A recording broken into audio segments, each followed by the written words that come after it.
नमो नमः। संस्कृतकक्षायां भवतां भवतीनाञ्च पुनरेकदा स्वागतम्। अहम् अस्मि अशोककुमारः। अद्य वयं सेमुषि द्वितीयभागस्य षष्ठस्य पाठस्य द्वितीयं भागं पठिष्यामः। अस्य पाठस्य शीर्षकम् अस्ति सुभाषितानि। नमो नमः। संस्कृत की कक्षा में मैं अशोक कुमार आप सबका एक बार फिर से स्वागत करता हूँ। आज हम सेमुषि द्वितीय भाग के छठे पाठ के द्वितीय भाग को पढ़ेंगे।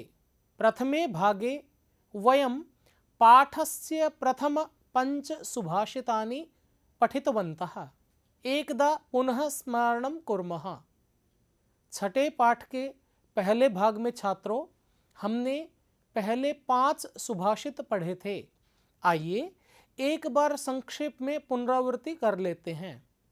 प्रथमे सुभाषिते परिश्रमस्य महत्वं वर्णितम् आसीत्। परिश्रम का महत्व वर्णित किया गया था। आलस्य मनुष्याणां शरीरे स्थितः प्रथमः शत्रुः अस्ति। परिश्रमः इव अस्माकं बन्धुः नास्ति। अपि च परिश्रमं कृत्वा मानवः कदापि अवसादं न प्राप्नोति। आलस्य मनुष्य के शरीर में स्थित उसका प्रथम शत्रु होता है। और परिश्रम के समान छात्रों अस्माकं हमारा कोई बंधु और हितैषी भी नहीं होता। परिश्रम करके मनुष्य कभी भी दुख को प्राप्त नहीं होता। द्वितीय सुभाषिते गुणवान् जनः एव गुणस्य महत्वं जानाति। यस्मिन् गुणाः न सन्ति सः गुणस्य महत्वं न अवगच्छति। यथा बलवान् एव बलं जानाति न तु बलहीनः। वसन्तस्य गुणं पिकः जानाति काकः न। एवमेव गजः स्वयं शक्तिशाली सन् सिंहस्य बलं शक्तिं च जानाति। सिंहस्य शक्तिं ज्ञातुं मूषकस्य सामर्थ्यं न भवति। दूसरे सुभाषित में बताया गया है कि गुणवान व्यक्ति ही गुण के महत्व को जानता है। जिसमें स्वयं गुण नहीं है वह गुण के महत्व को समझ भी नहीं सकता। इसी प्रकार जो बलवान होता है वही बल को जानता है, निर्बल नहीं। वसंत के गुण को कोयल जानती है, कौवा नहीं। इसी प्रकार क्योंकि हाथी स्वयं शक्तिशाली होता है छात्रों, इसलिए वह शेर के बल को जानता है। चूहा शेर के बल को कभी समझ नहीं सकता। तृतीय सुभाषिते असंतुष्टस्य जनस्वभावः वर्णितः। यः जनः विशेष कारणेन यदि कुपितः भवति तर्हि सः तस्य कारणस्य समाप्ते सति पुनः प्रसन्नः अपि भवति। परन्तु यः जनः कारणं विनैव रुष्टः भवति तस्य अकारणद्वेषी जनस्य तुष्टिः कथमपि केनापि च न भवति। तीसरी सुभाषित में बताया गया है कि जो व्यक्ति विशेष कारण के होने पर क्रोधित होता है तो वह उस कारण के समाप्त हो जाने पर स्वयं प्रसन्न भी हो जाता है। परंतु बच्चों, जिसका स्वभाव ही बिना कारण के द्वेष करने का हो तो उसको कोई भी व्यक्ति किसी भी परिस्थिति में संतुष्ट नहीं कर सकता। चतुर्थे श्लोके विदुषां वर्णनम् अस्ति यत् कथितानां वाक्यानां अर्थं तु पशवः अपि जानन्ति। यथा प्रशिक्षिताः अश्वाः गजाः च भारं वहन्ति परन्तु पंडिताः तु अनुक्तस्यापि भावं गृह्णन्ति। यतः पंडितानां बुद्धयः संकेत मात्रम अपि ज्ञातुं प्रभवाः भवन्ति। छात्रों, चौथे श्लोक में विद्वानों की बुद्धि का वर्णन है कि कही हुई बातों को तो पशु भी समझ जाते हैं। जैसे हाथी और घोड़ों को यदि प्रशिक्षित किया जाए तो वो भार ढो लेते हैं। परंतु विद्वानों का इतना सामर्थ्य होता है कि वो नए कही हुई बातों को भी समझ लेते हैं, क्योंकि बच्चों उनकी बुद्धि संकेत मात्र को भी समझने में समर्थ होती है। पंचमे श्लोके क्रोधस्य वर्णनम वर्तते। क्रोधः मानवस्य प्रथमः शत्रुः अस्ति। यह शरीरे एव स्थित्वा अस्मभ्यम् अहितकरः भवति। यथा काष्ठे विद्यमानः अग्निः काष्ठस्य एव दहनं करोति, तद्वत् क्रोधः अस्माकं कृते हानिं जनयति। छात्रों, 5वें सुभाषित में क्रोध का दुष्प्रभाव का वर्णन करते हुए बताया है कि क्रोध मनुष्य के शरीर में रहने वाला उनका प्रथम शत्रु होता है, जो हमारे लिए बहुत ही हानिकारक होता है। और इस बात को समर्थन करने के लिए उदाहरण देकर के समझाया गया है कि जैसे लकड़ी में स्थित अग्नि ही उस लकड़ी के दहन का कारण बनती है, उसको जला देती है, उसी प्रकार यह क्रोध जो हमारे शरीर में रहता है वह हमारे लिए बहुत ही हानिकारक होता है। अतः छात्रों, हमें अनावश्यक और अकारण क्रोध नहीं करना चाहिए। अधुना अग्रिमं सुभाषितं पठामः। मृगा मृगैः संगम अनुव्रजन्ति, गावश्च गोभिः तुर्गास्तुरंगैः, मूर्खाश्च मूर्खैः सुधियः सुधीभिः, समानशीलव्यसनेषु सख्यम्। अधुना अस्य सुभाषितस्य पदच्छेदं जानीमः। मृगाः मृगैः संगम अनुव्रजन्ति, गावः च गोभिः तुर्गाः तुरंगैः, मूर्खाः च मूर्खैः सुधीयः सुधीभिः, समानशीलव्यसनेषु सख्यम्। अधुना अस्य अन्वयं पश्यामः। मृगाः मृगैः, गावः गोभिः, तुर्गाः तुरंगैः, मूर्खाः मूर्खैः, सुधीयः सुधीभिः च संगम अनुव्रजन्ति, यतः समानशीलव्यसनेषु हि सख्यं भवति।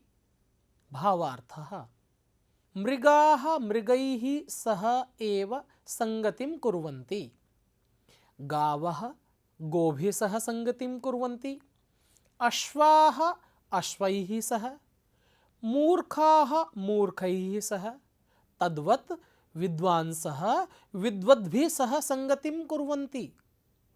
यतोहि अस्मिन् संसारे येषां व्यवहारः गुणश्च समानः भवति, तेषां मध्ये एव मित्रता संगतिः वा संभवति। बच्चों, हम देखते हैं कि हिरण हिरणों के साथ, गायें गायों के साथ, घोड़े घोड़ों के साथ, मूर्ख व्यक्ति मूर्खों के साथ और विद्वान अर्थात बुद्धिमान लोग विद्वानों के साथ ही अनुगमन किया करते हैं, क्योंकि मित्रता तो समान आचरण तथा समान स्वभाव अथवा आदतों वालों में ही होती है। अर्थात मित्रता का आधार समान स्वभाव व आदतें होती है। हमें अपने जैसे स्वभाव वाले व्यक्ति से ही मित्रता करनी चाहिए। बच्चों, वही मैत्री स्थायी होती है। हम विद्यालय में भी देखते हैं कि कुछ ही दिनों में जिनसे हमारे गुण स्वभाव मिल जाते हैं वो ही हमारे अभिन्न मित्र बन जाते हैं। अधुना अग्रिमं सुभाषितं पठामः। सेवितव्यो महावृक्षः फलच्छाया समन्वितः, यदि दैवात् फलं नास्ति छाया केन निवार्यते। पदच्छेदं पश्यामः। सेवितव्यः महावृक्षः फलच्छाया समन्वितः, यदि दैवात् फलं न अस्ति छाया केन निवार्यते। अधुना अन्वयं पश्यामः। फल छाया समन्वितः महावृक्षः सेवितव्यः, दैवात् यदि फलं नास्ति तर्हि वृक्षस्य छाया केन निवार्यते? भावार्थः यस्मिन् वृक्षे फलानि छाया च अस्ति सर्वैः तादृशस्य महावृक्षस्य आश्रयः स्वीकरणीयः। अर्थात तस्य एव वृक्षस्य अधः उपवेष्टव्यं। कदाचित् तादृशस्य वृक्षस्य कालवशात् परिस्थितिवशात् वा फलानि न भवन्ति चेदपि सः वृक्षः अस्मभ्यं छायां तु प्रयच्छति एव। अतः सर्वैः तस्य सेवनं करणीयम्। तद्वत् अस्माभिः सत्पुरुषाणाम् एव संगतिः करणीया। यतो हि सत्पुरुषाणां संगतिः निश्चयेन अस्माकं उपकाराय एव भवति। बच्चों, फल और छाया से युक्त विशाल वृक्ष का आश्रय हमें लेना चाहिए। भाग्य अथवा दुर्भाग्य से यदि उसमें फल नहीं है तो भी वृक्ष की छाया को कौन रोक सकता है। भाव यह है कि हमें सज्जन व्यक्तियों के पास में रहना चाहिए।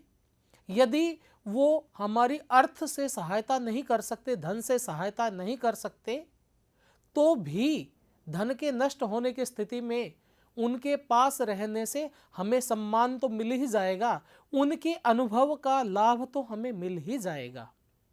अधुना अग्रिमं सुभाषितं पठामः। अमन्त्रमक्षरं नास्ति नास्ति मूलमनौषधम् अयोग्यः पुरुषः नास्ति योजकस्तत्र दुर्लभः। पदच्छेदं जानीमः। अमन्त्रम् अक्षरं न अस्ति न अस्ति मूलम् अनौषधम् अयोग्यः पुरुषः न अस्ति योजकः तत्र दुर्लभः। छात्राः, अधुना अस्य अन्वयं पश्यामः। अमन्त्रम् अक्षरं नास्ति, अनौषधं मूलं नास्ति, अयोग्यः पुरुषः नास्ति, तत्र योजकः दुर्लभः अस्ति। भावार्थः तादृशः वर्णः नास्ति यः मंत्ररूपेण न स्यात्। अभिप्रायः सर्वेपि वर्णाः मंत्राः भवन्ति। तादृशः वृक्षः नास्ति यस्य मूलम् औषधं न स्यात्। अर्थात सर्वेषां मूलम् औषधं भवति। तथैव तादृशः पुरुषः नास्ति यः सर्वथा अयोग्यः स्यात्। किंतु तत् कार्येषु योजकः जनः एव दुर्लभः अस्ति। अस्मिन् संसारे विद्यमानानां सर्वेषां वस्तूनाम् उपयोगिता अस्ति, किंतु कस्य उपयोगः कदा कथं च करणीयम् इति बोधयितारः जनाः न्यूनाः एव भवन्ति। बच्चों, इस सुभाषित में बताया है कि ऐसा कोई अक्षर नहीं है जिससे मंत्र की रचना न हो सके। ऐसी कोई जड़ नहीं है जिसमें औषधीय तत्व न हो। कोई भी व्यक्ति अयोग्य नहीं होता। वस्तुतः अभाव तो उन व्यक्ति वस्तु औषधियों में गुण को ढूंढने वाले, उनका सही संयोजन करने वाले संयोजक की है। भाव यह है, कोई अक्षर ऐसा नहीं है जिसका मंत्र के रूप में प्रयोग न हो सके। कोई भी ऐसी जड़ नहीं है जिसका औषधि अर्थात दवा के रूप में प्रयोग न हो। कोई पुरुष ऐसा नहीं है जिसमें कोई न कोई योग्यता न हो। आवश्यकता है तो केवल ऐसे संयोजक की जो उनका सही रूप से संयोजन करने में समर्थ हो, और संयोजक का मिलना ही मुश्किल होता है, दुर्लभ होता है। अधुना अग्रिमं सुभाषितं पठामः। संपत्तौ च विपत्तौ च महतामेकरूपता उदये सविता रक्तो रक्तश्चास्तमये तथा। अधुना अस्य पदच्छेदं पश्यामः। संपत्तौ च विपत्तौ च महताम एक रूपता उदये सविता रक्तः रक्तः च अस्तमये तथा। अन्वयं पश्यामः। महतां संपत्तौ विपत्तौ च एक रूपता भवति। यथा सविता उदये रक्तः भवति तथैव च अस्तमये रक्तः भवति। अस्य भावार्थं पश्यामः। यथा उदयकाले सूर्यः रक्तवर्णीयः भवति तथैव अस्तकाले अपि सः सूर्यः रक्तवर्णीयः एव भवति। तद्वत् महापुरुषाणां स्वभावः अपि समृद्धिकाले संकटकाले च समानः एव भवति। भावार्थः महापुरुषाः समृद्धिकाले अहंकारयुक्ताः संकटकाले दुखग्रस्ताः च न भवन्ति। छात्रों, संपत्ति और विपत्ति में महान लोगों में एक रूपता समरसता रहती है। जैसे हम देखते हैं बच्चों, सूर्य जब उदय होता है तो उस समय भी वो लालिमा लिए हुए होता है, उसका रंग लाल होता है। और वैसे ही अस्त होने के समय भी सूर्य को हम देखें तो वही लालिमा उसके साथ रहती है। भाव यह है कि जैसे सूर्य उदय और अस्त होने के समय समान रूप से लाल रहता है, वैसे ही महान लोग सुख और दुख में समान बने रहते हैं। वे सुख में ज़्यादा सुख का भी अनुभव नहीं करते और न ही दुख में ज़्यादा दुखी होते हैं। वे कभी भी अधीर नहीं होते, अपना धैर्य नहीं छोड़ते। अधुना अग्रिमं सुभाषितं पठामः। विचित्रे खलु संसारे नास्ति किंचिन्निरर्थकम् अस्वश्चेद्धावने वीरः भारस्य वहने खरः। पदच्छेदः। विचित्रे खलु संसारे न अस्ति किंचित निरर्थकम् अश्वः चेत् धावने वीरः भारस्य वहने खरः। अन्वयं पश्यामः। विचित्रे संसारे खलु किंचित निरर्थकं नास्ति अश्वः धावने वीरः चेत् खरः भारस्य वहने वीरः। अधुना अस्य भावार्थं पश्यामः। अस्मिन् विचित्रे संसारे कश्चन अपि जनः जन्तुः किमपि वस्तु वा व्यर्थं नास्ति। यथा अश्वः धावने वीरः अस्ति तथा गर्दभः अपि भारस्य वहने वीरः अस्ति। अस्मिन् संसारे विद्यमानानां प्राणिनां स्वस्य स्वस्य क्षेत्रे कुशलता भवति। बच्चों, इस विचित्र संसार में कुछ भी निरर्थक, व्यर्थ अथवा बेकार नहीं है।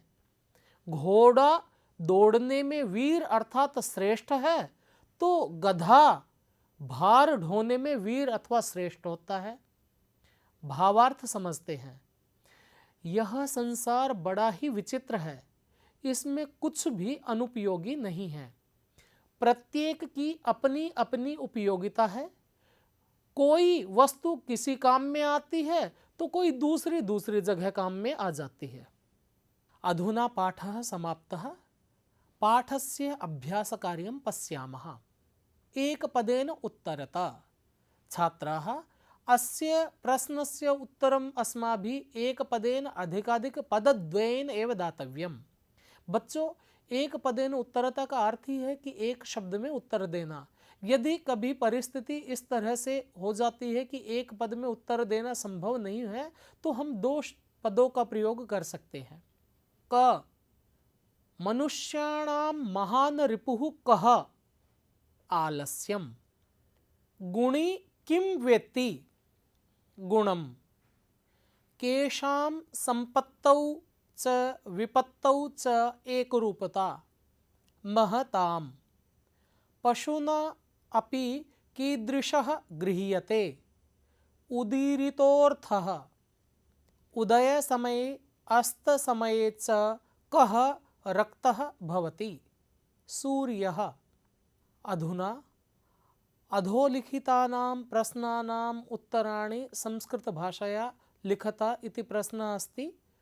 तत्र वयं पूर्णवाक्येन उत्तरं लिखामः। छात्रों, इस प्रश्न का उत्तर हमें एक वाक्य में देना होता है और कई बार एक से ज़्यादा भी वाक्य हो सकते हैं, तो कभी भी इसका एक पद में हमें उत्तर नहीं देना है। केन समः बन्धुः नास्ति? उद्यमेन समः बन्धुः नास्ति। वसन्तस्य गुणं कः जानाति? वसन्तस्य गुणं पिकः जानाति। बुद्धयः कीदृश्यः भवन्ति? बुद्धयः परेङ्गितज्ञानफलाः भवन्ति। नराणां प्रथमः शत्रुः कः? नराणां प्रथमः शत्रुः क्रोधः अस्ति। सुधीयः सख्यं केन सह भवति? सुधीयः सख्यं सुधिभिः सह भवति। अस्माभिः कीदृशः वृक्षः सेवितव्यः? अस्माभिः फलच्छायासमन्वितः महान् वृक्षः सेवितव्यः। अधुना अन्वयपूर्तिं कुर्मः। अहं रिक्तस्थानपूर्तिं कृत्वा एव वाक्यानि वदिष्यामि। क यः निमित्तम् उद्दिश्य प्रकुप्यति तस्य अपगमे स ध्रुवं प्रसीदति। यस्य मनः अकारणद्वेषी अस्ति जनः तं कथं परितोषयिष्यति? ख विचित्रे संसारे खलु किंचित् निरर्थकं नास्ति। अश्वः चेत् धावने वीरः, खरः भारस्य वहने वीरः भवति। अग्रिमे प्रश्ने वयम् अधः दत्तानां वाक्यानां कृते समानार्थकान् श्लोकांशान् पाठात् चित्वा लेखिष्यामः। विद्वान् स एव भवति यः अनुक्तम् अपि तथ्यं जानाति। अस्मिन् अर्थे श्लोकस्य एषा पंक्ति आगता अस्ति। अनुक्तमप्युहति पंडितो जनः। ख मनुष्यः समस्वभावैः जनैः सह मित्रतां करोति। समानशीलव्यसनेषु सख्यम्। ग परिश्रमं कुर्वाणः नरः कदापि दुःखं न प्राप्नोति। नास्त्युद्यमसमो बन्धुः कृत्वा यं नावसीदति। महान्तः जनाः सदैव समप्रकृतयः भवन्ति। सम्पत्तौ च विपत्तौ च महताम् एकरूपता। अधुना निर्देशानुसारं वयं वाक्येषु परिवर्तनं करिष्यामः। गुणी गुणं जानाति अस्य बहुवचने परिवर्तनं करणीयमस्ति। गुणिनः गुणम् अथवा गुणान् जानन्ति। पशुः उदीरितम् अर्थं गृह्णाति अस्य वाक्यस्य कर्मवाच्ये परिवर्तनम्। पशुना उदीरितः अर्थः गृह्यते। ग मृगाः मृगैः सह अनुव्रजन्ति अस्य एकवचने परिवर्तनं करणीयमस्ति। मृगः मृगेन सह अनुव्रजति। घ कः छायां निवारयति कर्मवाच्ये परिवर्तनम्। केन छाया निवार्यते? ङ तेन एव वह्निना शरीरं दह्यते कर्तृवाच्ये। सः एव वह्नि शरीरं दहते। अधुना संधिं संधिविच्छेदं च पठिष्यामः। न अस्ति उद्यमसमः नास्त्युद्यमसमः तस्य धन अपगमे तस्यापगमे अनुक्तं धन अपि धन ऊहति अनुक्तमप्यूहति। गावः धन च गावश्च न धन अस्ति नास्ति रक्तः धन च धन अस्तमये रक्तश्चास्तमये योजकः धन तत्र योजकस्तत्र। अधुना दत्तानां पदानां समासं विग्रहं वा करिष्यामः। उद्यमसमः उद्यमेन समः। ख शरीरे स्थितः शरीरस्थितः। निर्बलः निर्गतं बलं यस्मात् सः। देहस्य विनाशनाय देहविनाशनाय। महावृक्षः महान् वृक्षः। समानशीलं व्यसनं येषां तेषु समानशीलव्यसनेषु। अयोग्यः न योग्यः अयोग्यः। अधुना दत्तानां पदानां विलोमपदानि वयं पश्यामः। प्रसीदति प्रकुप्यति। मूर्खः सुधीः। बली निर्बलः।